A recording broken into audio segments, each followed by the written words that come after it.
we are going to ask some questions. ఇక్కడ ఎన్ని రకాల గోవులు ఉంటాయి?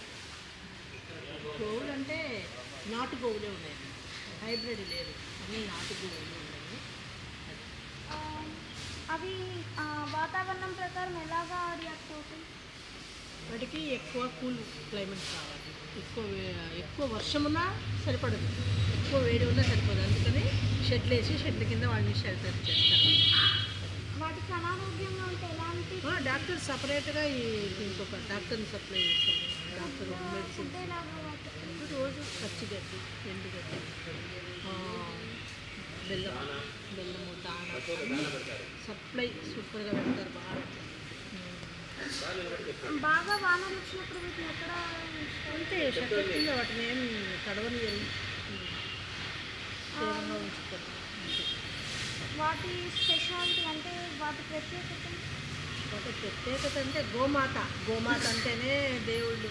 అంటే రోజు వీటి సంరక్షణ, వీటిని బాగా చూడాలని గాయత్రీదేవిని ఇక్కడ ప్రతిష్ఠించింది. రోజు హోమాలు జరుగుతాయి, ఇవన్నీ చల్లగా ఉండాలని ప్రతి నిత్యం హోమం. అక్కడ హోమశాల కూడా ఉంది, హోమం జరుగుతుంది.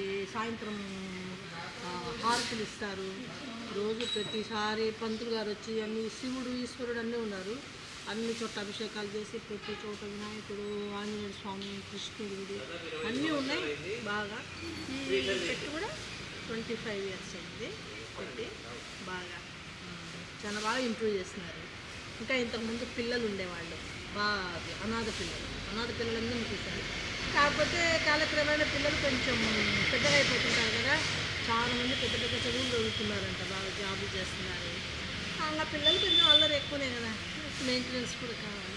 చిన్నగా పిల్లల్ని వేరే దాంట్లో జాయిన్ చేసి వేరే కాలేజీ స్కూళ్ళలో వీళ్ళు ఓన్లీ ఆవులు మాత్రం సంరక్షిస్తున్నారు.